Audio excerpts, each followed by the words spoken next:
Pour le prix Nova Cap de l'Académie des sciences, Julien Nicolas. Et je remercie le donateur qui est représenté par Pierre Luzeau, président de Nova Cap.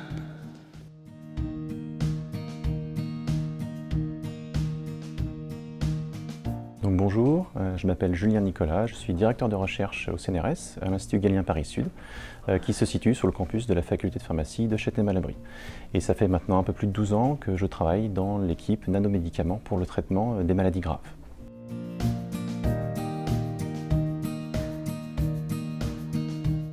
Donc globalement, en fait, je m'intéresse au développement de matériaux polymères innovants pour des applications biomédicales, et en particulier pour la nanomédecine. Donc par exemple, je cherche à concevoir de nouveaux polymères biodégradables, donc qui vont se dégrader complètement dans l'organisme, en insérant au sein de la structure du polymère des groupements fonctionnels qui vont être soit hydrolysés ou soit sensibles à la présence d'enzymes. Alors, je m'intéresse également à la fabrication de nanoparticules à partir de ces polymères. Donc les nanoparticules, ce sont des objets généralement sphériques, très petits, de l'ordre de quelques dizaines à quelques centaines de nanomètres de diamètre, dans lesquels on va chercher à encapsuler des molécules de principe actif. Et en fait, ces nanoparticules, chargées en principe actif, on va les utiliser pour soigner diverses pathologies, comme le cancer par exemple. Et enfin, je m'intéresse au couplage entre des molécules de principe actif et des polymères pour faire ce qu'on appelle des prodrogues polymères, qui sont donc des polymères sur lesquels sont couplées ces molécules de principe actif. Et l'idée, c'est de formuler ensuite ces prodrogues polymères en nanoparticules pour obtenir donc des nanoparticules de prodrogues polymères. Et en fait, ces nanoparticules vont être très avantageuses par rapport aux nanoparticules dans lesquelles simplement le principe actif est encapsulé et emprisonné. Parce que ces particules de prodrogues polymères vont nous permettre de mieux contrôler la libération du principe actif et d'éviter par exemple une libération trop précoce, donc avant d'arriver sur le site d'action.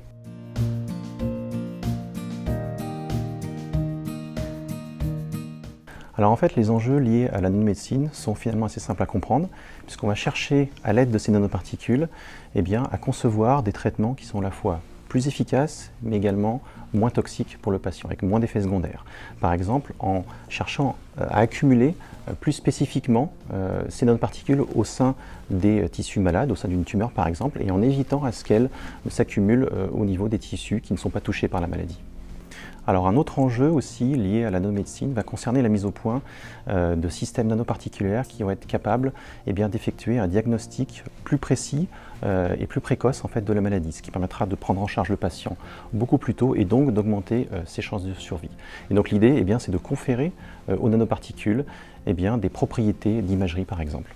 Et enfin, un enjeu qui est très important va concerner aussi la simplicité de tels systèmes. On cherche à avoir des systèmes qui sont plus efficaces, bien sûr, mais il faut aussi penser à faire des systèmes qui sont très simples, le plus simple possible, pour pouvoir penser à leur développement futur.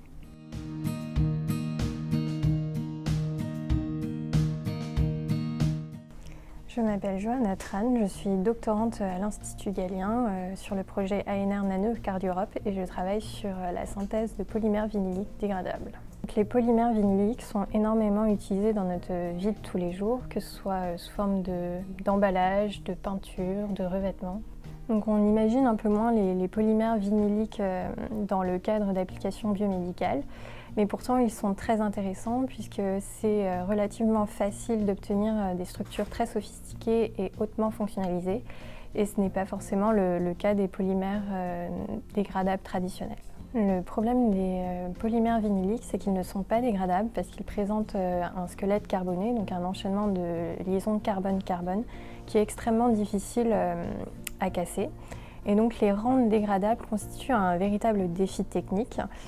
Et ça pourrait permettre leur utilisation dans le cadre d'applications biomédicales pour éviter l'accumulation de ce matériau dans l'organisme et donc éviter des effets toxiques. Donc en fait, ce que l'on cherche à faire, c'est incorporer au sein des polymères vinyliques des monomères précurseurs de fonctions dégradables, donc des fonctions esters, afin de permettre la dégradation du matériel qu'on obtient, que ce soit une dégradation hydrolytique ou enzymatique. Et donc avec cette approche, on cherche à synthétiser des matériaux polymères qui peuvent servir soit à la formulation de nanoparticules pour la délivrance de principes actifs, ou alors la synthèse de bioélastomères pour de la régénération tissulaire. Et puisque nous travaillons sur les polymères vinyliques dégradables, nos recherches pourraient également servir à résoudre les problèmes posés par l'accumulation des matières plastiques dans la nature. Bonjour, je m'appelle Daniele Vinciguerra, je suis également doctorant à l'Institut Gallion sur le projet Etienne Marie Curie NABA.